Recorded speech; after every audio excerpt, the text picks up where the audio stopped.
Clarity ఇస్తాను. నేను డబ్బుల గురించి ఎక్కడ మాట్లాడను, వెస్టేజ్ గురించి కూడా ఎక్కడ మాట్లాడను. మన లైఫ్ స్టైల్ ఎలా ఉంది, గతంలో ఎలా ఉంది, ప్రజెంట్ ఎలా ఉంది, భవిష్యత్తులో ఎలా ఉండబోతుంది ఇన్ కేస్ ఆఫ్ వెస్టేజ్ మీద నిర్లక్ష్యం చేస్తే అనే అంశాల మీద మాట్లాడతాను. వీలైనంత వరకు మీరు మాట్లాడితే నేను మరింత మాట్లాడితే మీరు సైలెంట్ కూడా, ఎందుకంటే నేను ఉపాధ్యాయునిగా మీరు స్టూడెంట్స్ కాదు, మనంతా ఫ్రెండ్స్ కాబట్టి సో సాధ్యమైనంత రెస్పాన్స్ అయితే ఇంకా బాగుంటుందని నా వ్యక్తిగత అభిప్రాయం. సో ఇక్కడ ముఖ్యంగా మరి ఒక మనిషి మనమందరం ఏంటంటే ఎందుకోసం పనిచేస్తుంది, దేనికోసం పనిచేస్తున్నాం, ఎవరి కోసం పనిచేస్తున్నాం అనుకున్నప్పుడు అది మనందరూ తెలిసిన అంశం. మన కోసమే మనం పనిచేస్తున్నాం, మన పిల్లల భవిష్యత్తు కోసం పనిచేస్తున్నాం. ఈ క్రమంలో ప్రతి ఒక్కరికి ఉండేది 24 గంటలే. ఒకరికి టైం ఎక్కువ ఉండే, ఒకరికి తక్కువ టైం అయితే ఉంటుందా? ఉండదు కదా. సో మరి ఆ క్రమంలో కొంతమంది సంతోషంగా ఉండి అందరూ ఎక్కువ డిప్రెషన్లో ఉండే అవకాశం ఉంది. దాదాపుగా ప్రతి కుటుంబంలో ప్రతి మనిషిలో ఉండే కొన్ని సమస్యలు చెప్తాను. అంతకన్నా ఎక్కువ ఉంటే అని చెప్తే నేను రైస్ బ్రాన్ ఆయిల్ చూపిస్తాను.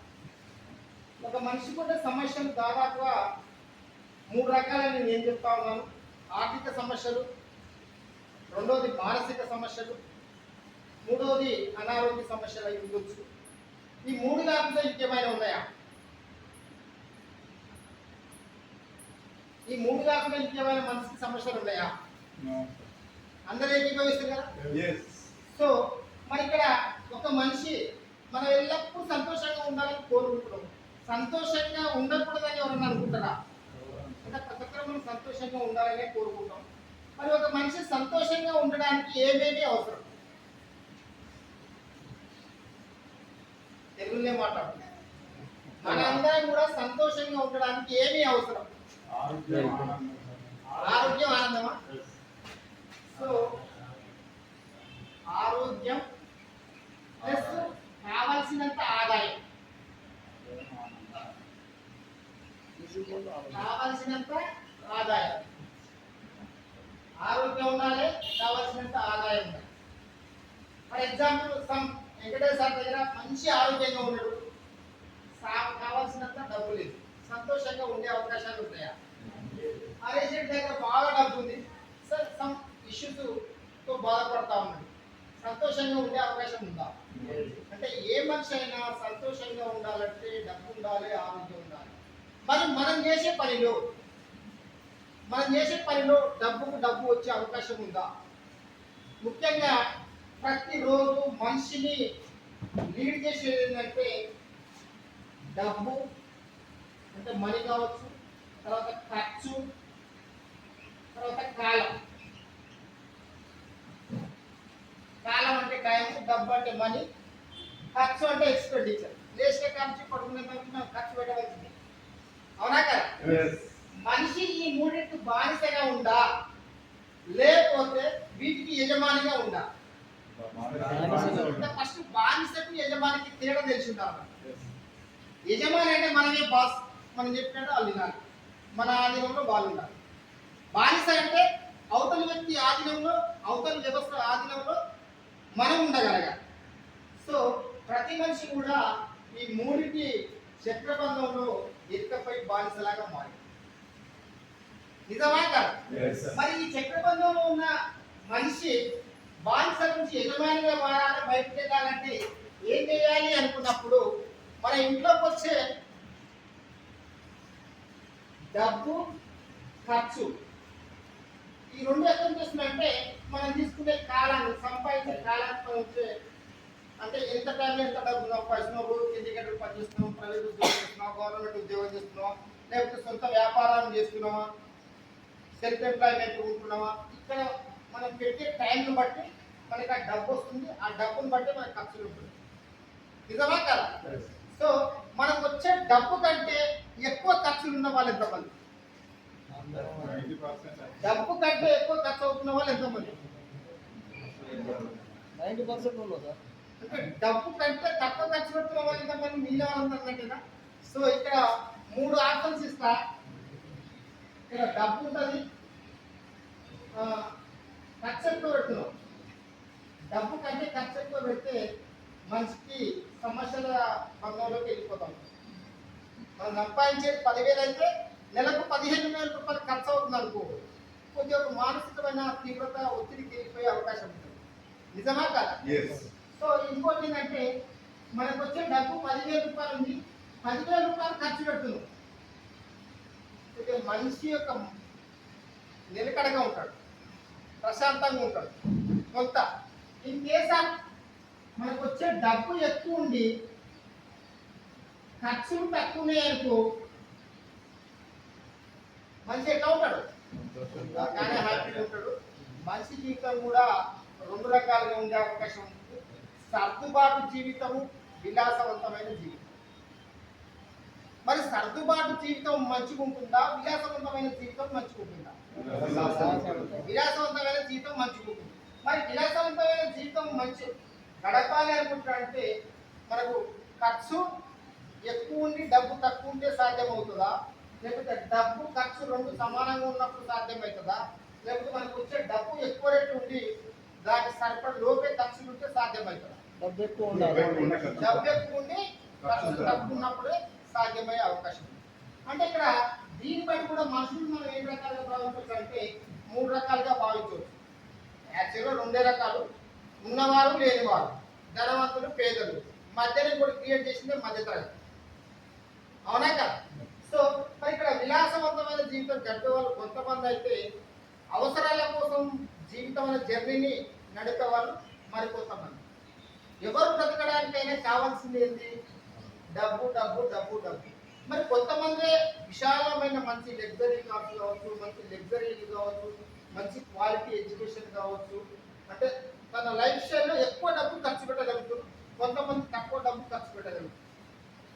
మరి ఎవరికైనా డబ్బే ఉన్నప్పుడు వాళ్ళంతా ఎక్కువ ఎందుకు ఖర్చు పెట్టగలుగుతారు, ఇతరులు ఎందుకు డబ్బు ఖర్చు పెట్టలేకపోతున్నారు అనుకున్నప్పుడు అసలు డబ్బు మూడో ఏడో ఉందో డబ్బు కనుక్కోవాలి. డబ్బు సంపాదించే మార్గాలు ఏంటి? డబ్బు సంపాదించే మార్గాలు ఏంటి చెప్పండి. జాబ్ చేయాలి, బిజినెస్ చేయాలి. వాస్తవికంగా డబ్బు సంపాదించే మార్గాలు అప్డేట్ చేసుకున్న రివైజ్ అయిన 3 రకాలు.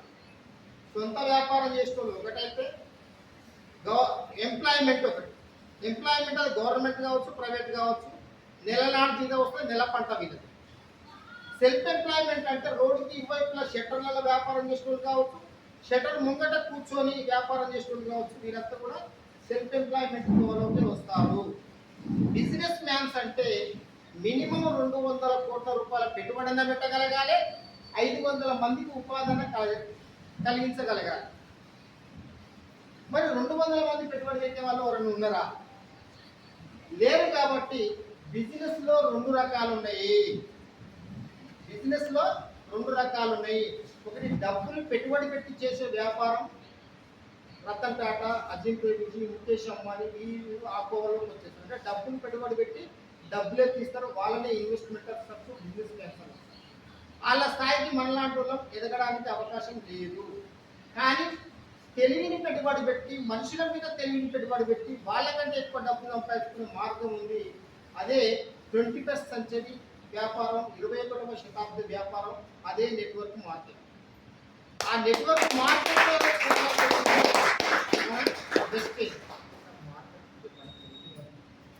సో డబ్బు సంపాదించే మార్గాలలో ఈ 3 రకాలు అనుకున్నప్పుడు మరి కొంతమంది ఎంప్లాయీస్ ఉన్నారు,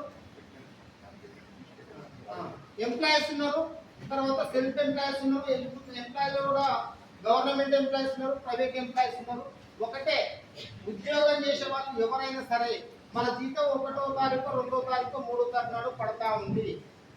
ఇదే జీతంలో ఎంత బ్యాలెన్స్ 30వ తారీఖు మధ్య, 20వ తారీఖు మధ్య ఉంటుందని గమనించుకోవాలి.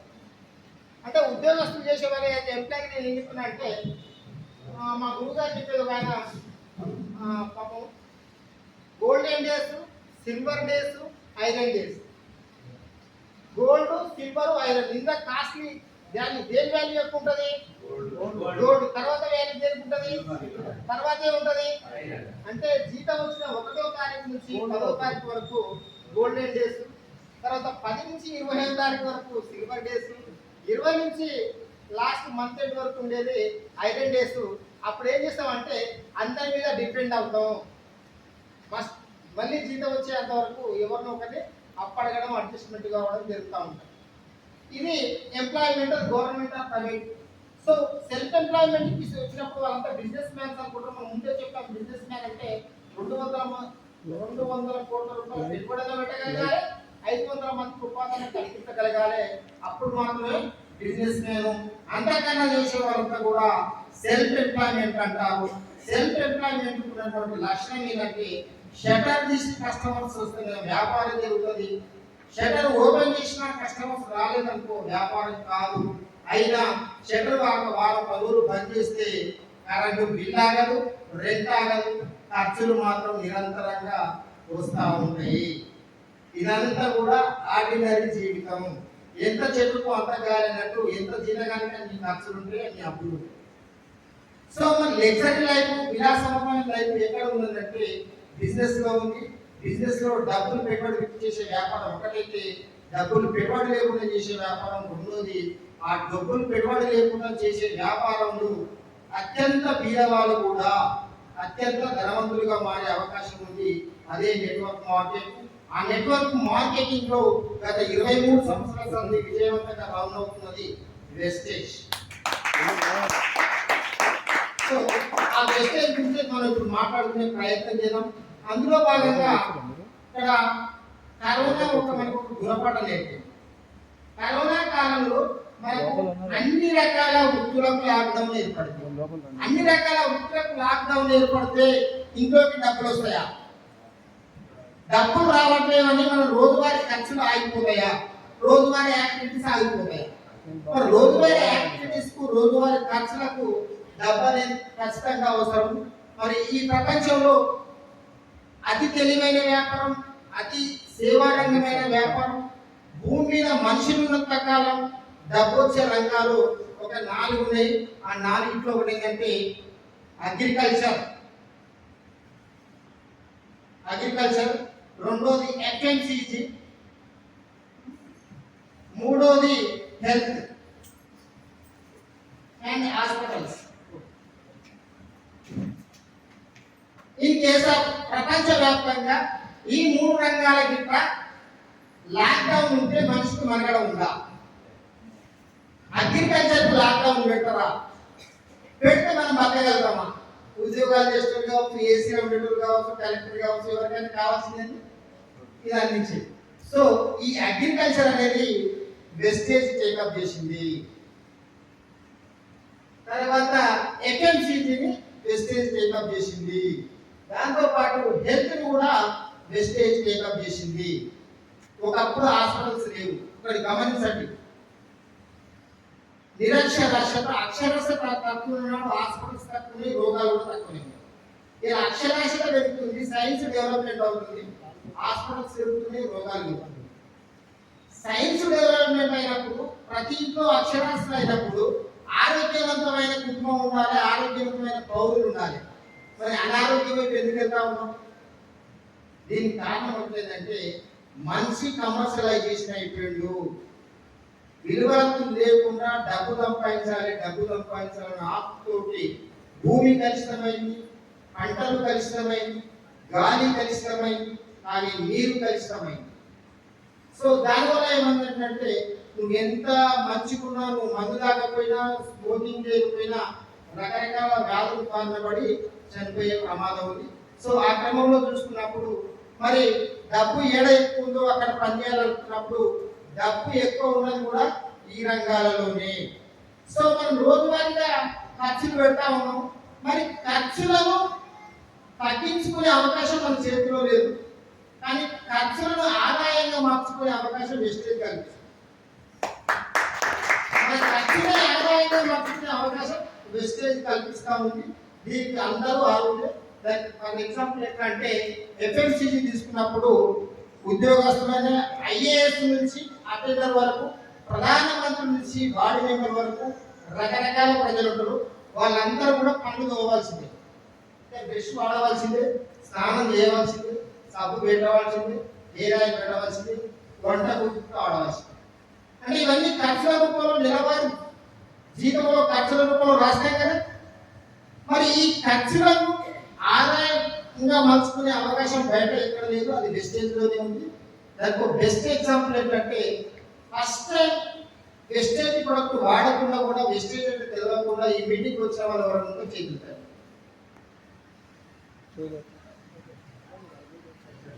సో అందరు పాత వాళ్ళు ఉన్నారు, ఇంకా వాడతామా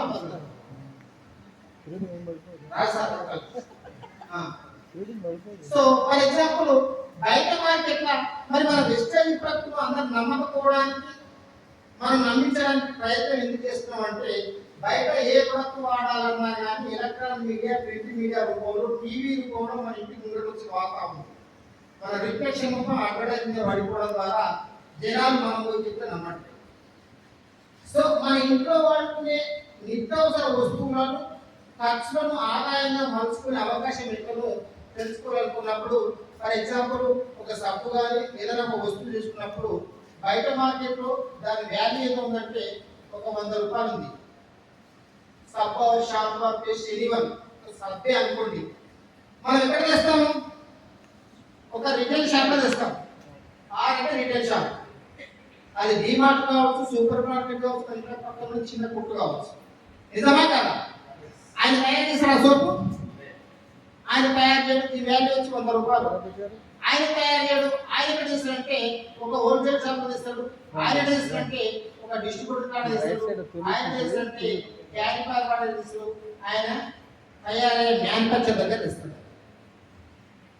సో ఇక్కడ గమనించండి, మనం ప్రశ్నించుకున్నాము 100 రూపాయలు పెట్టిన వస్తువు కంపెనీలో 100 రూపాయలకే తయారవుతుందా, అంతకన్నా ఎక్కువ తయారవుతుందా అని చెప్పేస్తాడు. సో అందరూ అలాంటి వెరీ హ్యాపీ. అంటే మనం 100 రూపాయలు పెట్టుకున్న వస్తువు 100కు తయారు కాదు, అది తక్కువకే తయారవుతుంది. మంచి క్వాలిటీ అయితే ఒక 40 రూపాయలకు తయారవుతుంది, మామూలు క్వాలిటీ అయితే అది అంతకన్నా ఎక్కువ తక్కువకే తయారవుతుంది. ఇక్కడ గమనించండి, 40 రూపాయలకు తయారైన వస్తువు మనం 100 రూపాయలు పెట్టి కొంటున్నాం. తెలివి లేక కొంటున్నామా? తెలివి కానీ మార్గం, అవకాశం, ఆప్షన్ లేక కొంటున్నామా? గట్టిగా మాట్లాడాలి. అవకాశం లేక, మార్గం తెలియక కొంటాము. సో ఇక్కడ అట్లా కూడా మోసమే జరుగుతుంది. 40 రూపాయలకు తయారైంది కాబట్టి సో ఈయన ఒక 10 రూపాయలు లాభం తీసుకుంటూ ఈయన ఒక 10%, ఈయన ఒక 10%, ఈయన ఒక 10% లాభం తీసుకుని అనుకుందాం. 40కి తయారైంది 50, 60, 70, 80.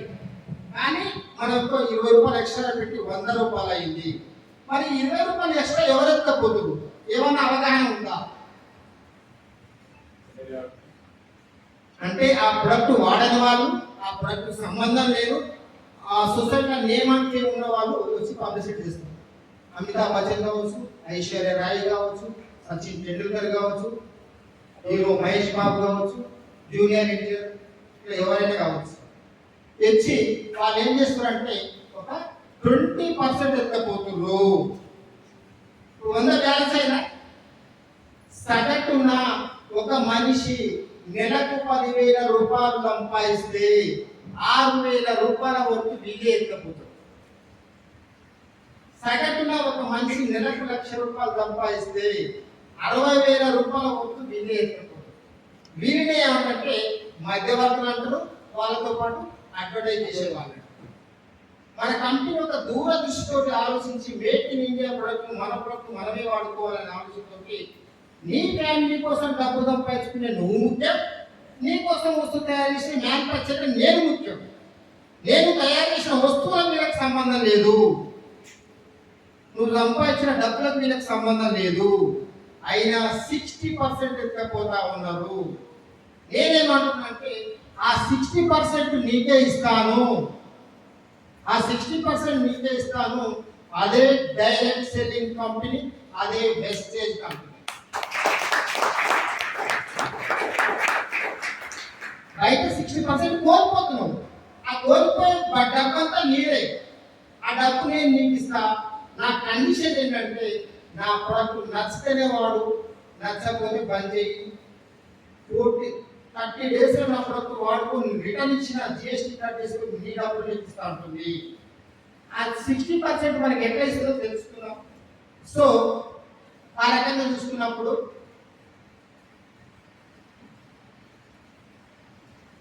ఇది వచ్చేసి బయట జనరల్ మార్కెట్, ఇది వెస్టేజ్ మార్కెట్ అనుకున్నప్పుడు ఇక్కడ సిఎన్ఎం పర్సన్ కస్టమర్లు. సో అంటే కస్టమర్ అయితే ఎవరైనా కావచ్చు. మనం ఏం చేసినామంటే బయట మనం ఏదైనా ప్రొడక్ట్ కొన్నాం, ఆ ప్రొడక్ట్ కొనుక్కున్నప్పుడు డిస్కౌంట్ అనేది బయట మార్కెట్లో వస్తుందా? రాదు. ఎక్కడైతే వస్తుందా? రాదు. కానీ మన వెస్టేజ్ మార్కెట్లో వస్తువు వాల్యూను బట్టి 10 to 20% మధ్యన డిస్కౌంట్ వచ్చే అవకాశం ఉంది. సో బయట మనకి ఏమైనా ఆఫర్ కింద ఫ్రీ ప్రొడక్ట్ ఏమైనా ఇస్తాడా? కానీ మన దగ్గర 10% ఫ్రీ ప్రొడక్ట్ ఇస్తాడు. అది కూడా 2వ తారీఖు నుంచి 18వ తారీఖు మధ్యన కొనుగోలు చేస్తే ఇస్తాడు. మినిమం 1000 రూపాయల ఎబో. ఒక ఆయన వచ్చి 400 రూపాయలు సార్ నాకు ఫ్రీ ప్రొడక్ట్ రాలేదు మసాలా వాడతాం. But condition apply. 25వ తారీఖు పోయి నేను ఒక 4 సబ్బులు కొన్నా 2000 పెట్టుకున్న జనరల్ అయితే నాకు ఫ్రీ ప్రొడక్ట్ రాలేదు ఇంకొక ఆయన అడుగుతారు. కండిషన్ ఏంటంటే 2వ తారీఖు నుంచి 18వ తారీఖు మధ్య 1000 రూపాయలు ఎక్కువ కొంటే మనకు కొన్న వాల్యూలో మినిమం 10% ఫ్రీ ప్రొడక్ట్ రావడానికి అవకాశం ఉంది.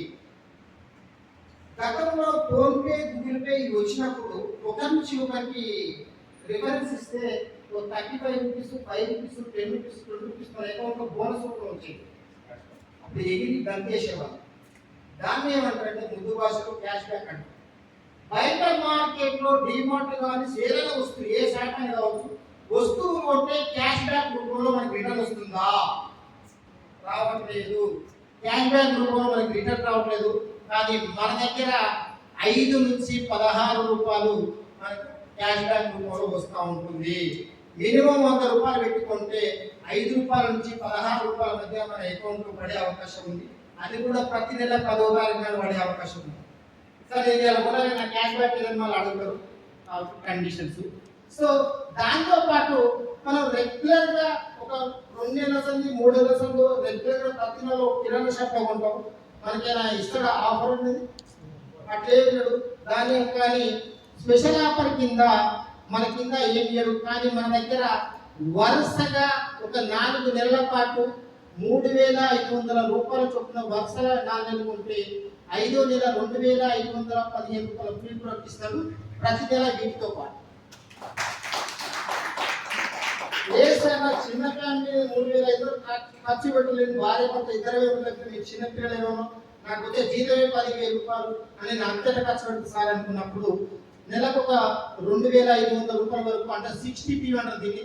60p ఆఫర్ కింద వరుసగా 4 నెలలు ఉంటే 5వ నెల నీకు నచ్చిన వస్తువులు కంపెనీ ఇస్తా ఉంది.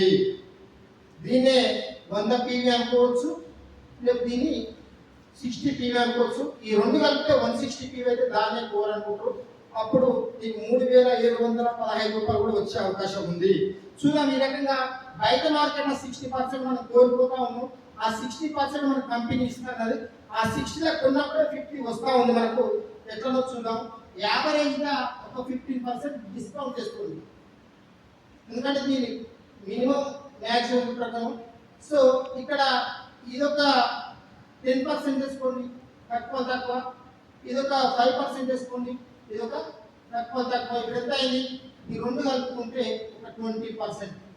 ఈ రకంగా 50% బెనిఫిట్ మనకు కొన్నప్పుడే వచ్చింది. బయట మార్కెట్ అయ్యే అవకాశం ఉందా? సో బయట 60% లాస్ అవుతున్నావు. మన కంపెనీ కొనగానే 60%లో 60 ఇస్తా ఉంటుంది. నువ్వు కొనుగోలు చేయగానే 50% ఇచ్చింది. యావరేజ్గా 15, 10 25, 5 30, ఇది ఒక 20, 50% వచ్చిందా? మన కంపెనీకి ఎంత బకాయింది? 10% బకాయింది. ఆ 10%లో దాదాపు నీకు 9 రకాల ఆదాయం ఇస్తా. నువ్వు లగ్జరీ లైఫ్ లీడ్ చేయడానికి కావాల్సినంత డబ్బు ఇస్తా. ఆ 9 రకాల ఆదాయం ఇవ్వడానికి, నువ్వు లగ్జరీ లైఫ్ లీడ్ చేయడానికి మన కంపెనీ ప్రొడక్ట్ను ఆ 10% ఆదాయం తీసుకోవడానికి నువ్వు ప్రమోట్ చేయాలి, నువ్వు షేర్ చేయాలి. నువ్వు ఇల్లు తిరుగుతావా, లేకపోతే అందరూ ఒక దగ్గర కూర్చోబెడతావా, లేకపోతే సోషల్ మీడియాను వాడుకుంటావా అనేది నీ ఇష్టం బట్టి ఉంటుంది. ఫర్ ఎగ్జాంపుల్ ఎట్లా అనుకున్నప్పుడు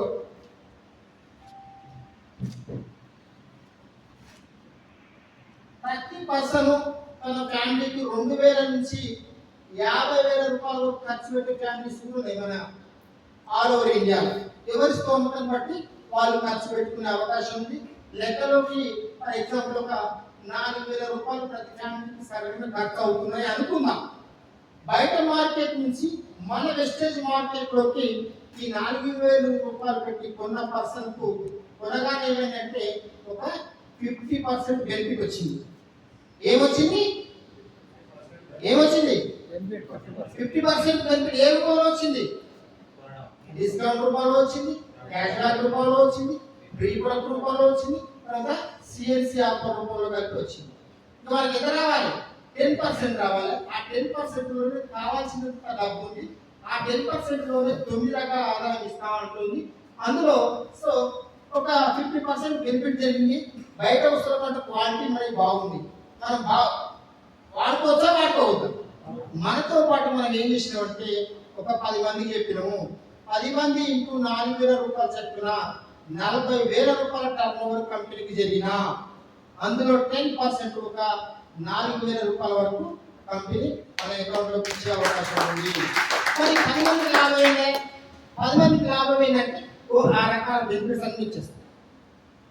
మరి 10 మందికి బెనిఫిట్ 50% వచ్చింది, అదొక 4,000 రూపాయలు వచ్చింది. ఒక సిస్టమ్ ప్రకారం తాను ఇంకేం చేసినంటే ఈ 10 మంది ఇంటూ 10 మంది చొప్పున ఒక 100 మందికి కొనుగోలు చేసిన 4,000 రూపాయలు చొప్పున 4 లక్షల టర్న్ ఓవర్ కంపెనీ జరిగితే 40,000 రూపాయల కంపెనీ మన అకౌంట్లోకి ఇచ్చే అవకాశం ఉంది. మన తర్వాత ఉన్న 10 మందికి 4,000 రూపాయల చొప్పున వచ్చే అవకాశం ఉంది. ఈ 100 మందికి ప్లస్ ఈ మొదటి వ్యక్తికి ఆ రకమైన బెనిఫిట్స్ వచ్చే అవకాశం ఉంది. సో ఈ 100 మంది పోయి ఇంకొక 10 మంది చొప్పున 1000 మంది 1000 మంది ఇంటూ 4,000 రూపాయల చొప్పున 40 లక్షల టర్న్ ఓవర్ చేస్తే 4 లక్షల ఇన్కమ్ కూడా తీసుకోవడానికి అవకాశం ఉంది. ఒకటే గుర్తుంచుకోండి, మరి ఇక్కడ 40 లక్షల టర్న్ ఓవర్ కావడానికి మనం డబ్బులు పెట్టుబడి పెట్టినామా, షాప్ పెట్టినామా? జస్ట్ మన ఇంట్లో కావాల్సిన 4 రూపాయలు మనం కొనుక్కుంటూ ఇతరులకు పరిచయం చేయడానికి అవకాశం ఉంది. సో మరి 4 లక్షలంతా భయం అవుతుంది అనుకున్నప్పుడు ఎవరికైనా అనుమానం ఉందా? ఈ విషయంలో అనుమానం ఏం లేదు కదా. సో 6 నెలల్లో ఒక 40,000 కూడా సంపాదించుకునే అవకాశం ఉన్నప్పుడు ప్రాపర్గా ప్రతి మనిషికి ఉన్న 24 గంటలలో 10 గంటలు డ్యూటీకి పోతుంది, 10 అవర్స్. తర్వాత ఒక 10 గంటలు మన ఫ్యామిలీకి కేటాయిస్తాం. మిగిలిన 4 గంటలలో ఒక 2 గంటలు నీ క్రియేషన్కు ఉపయోగించుకున్న మిగిలిన 2 గంటలు రోజు 2 గంటలు చొప్పున ఒక 6 మంత్స్ ప్రాపర్గా పనిచేసినా కానీ మనం ఈ 40,000 రూపాయలు తీసుకోవడానికి అవకాశం ఉంది. అర్థమవుతుంది కదా. సో ఈ రకంగా మరి ఉన్నప్పుడు మరి మనం ఇలా ఉండే ప్రొడక్ట్ ఏంటి? ఇలా ఉండే ప్రొడక్ట్ ఏంటన్నప్పుడు మనకు 9 రకాల కేటగిరైజేషన్ ప్రొడక్ట్స్ అనేవి మనకు అందుబాటులో ఉన్నాయి. Home needs, personal care, agriculture, water purifier, air purifier, health supplements. అంటే ఒక మనిషి లేచే నుంచి పడుకునేంత వరకు ప్రతి మనిషికి కావాల్సినటువంటి అన్ని రకాల ప్రొడక్ట్స్ అనేవి మన దగ్గర ఉండడం జరుగుతూ ఉంది. మన ఈ ప్రొడక్ట్స్ మనం వాడుకోగలిగితే వాటిని ముందుకు తీసుకెళ్లే అవకాశం ఉంది. నెక్స్ట్